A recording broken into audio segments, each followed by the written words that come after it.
ലൈംഗികാരോപണങ്ങളും കേസും ഉണ്ടായപ്പോൾ ആദ്യം പ്രതിരോധിച്ച രാഹുൽ മാങ്കൂട്ടത്തിലിന് പിന്നീട് എവിടെയായിരിക്കും പിഴച്ചത്?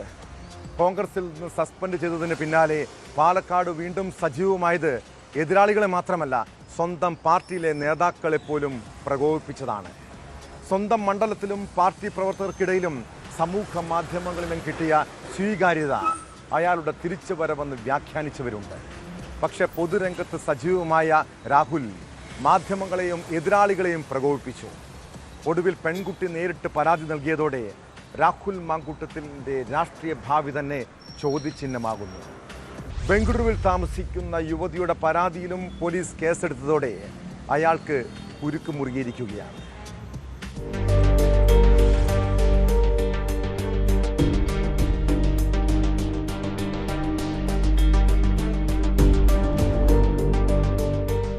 ആരെയും അതിശയിപ്പിക്കുന്ന വേഗത്തിലായിരുന്നു രാഹുൽ മാങ്കൂട്ടത്തിലിന്റെ രാഷ്ട്രീയ വളർച്ച.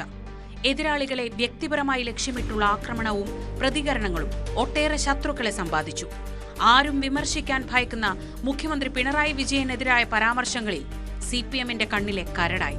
അങ്ങനെയാണ് വീണ് കിട്ടിയ അവസരം സർക്കാരും സിപിഎമ്മും രാഹുലിനെതിരെ ആയുധമാക്കിയത്. ലൈംഗികാരോപണം ഉയർന്നപ്പോൾ തന്നെ പോലീസ് കേസെടുത്തു. എന്നാൽ ഇരകൾ ആരും പരാതിയുമായി എത്താത്തത് രാഹുലിന് പിടിവള്ളിയായി. പിന്നാലെ പാർട്ടി സസ്പെൻഡ് ചെയ്തിട്ടും പാലക്കാട് മണ്ഡലത്തിൽ സജീവമായി പ്രചാരണത്തിന് രംഗത്തിറങ്ങി. അതോടെയാണ് യുവതി പോലീസിൽ പരാതി നൽകിയത്. പോലീസ് കേസെടുത്തതിന് പിന്നാലെ ഒളിവിൽ പോയ രാഹുലിന്റെ പ്രതീക്ഷ കോടതിയായിരുന്നു.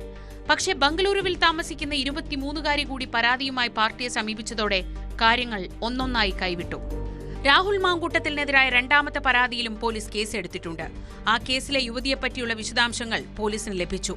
കർണാടകയിലുള്ള യുവതിയുടെ മൊഴി ഉടൻ എടുക്കാനുള്ള തീരുമാനത്തിലാണ് പ്രത്യേക അന്വേഷണ സംഘം. മൊഴിയെടുക്കാൻ യുവതി കൂടി അനുകൂല തീരുമാനം അറിയിച്ചതോടെ അന്വേഷണ സംഘം നടപടികൾ വേഗത്തിലാക്കിയിട്ടുണ്ട്. അന്വേഷണവുമായി സഹകരിക്കുമെന്ന് യുവതി വ്യക്തമാക്കി.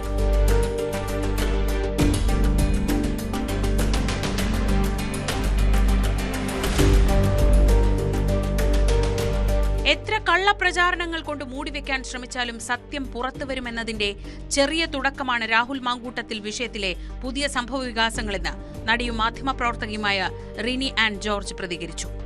ഇത് സത്യം പറഞ്ഞു കഴിഞ്ഞാൽ ഇത് സത്യത്തിന്റെ വിജയം എന്ന് പറയും. അതായത് സത്യം എത്ര കള്ളപ്രചരണങ്ങൾ കൊണ്ട് മൂടിവെക്കാൻ ശ്രമിച്ചാലും സത്യം പുറത്തു വരും എന്നുള്ളതിന്റെ ഒരു ചെറിയ തുടക്കമാണ് ഇത് സ്ത്രീകളുടെ വിജയത്തിന്റെ ഒരു തുടക്കം എന്ന് തന്നെ പറയാം. അതിജീവിതകൾ നേരിട്ടിട്ടുള്ള ക്രൂരപീഡനത്തിന് അവർക്ക് കിട്ടുന്ന ഒരു നീതിയുടെ തുടക്കം മാത്രമാണ് ഇത്.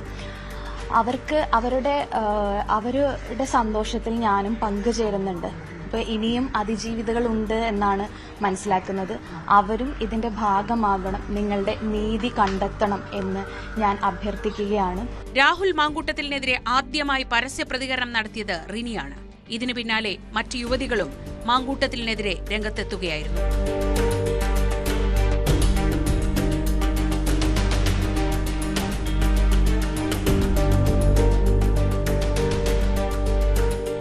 ന്യൂസ് 18 തിരുവനന്തപുരം, കൊച്ചി.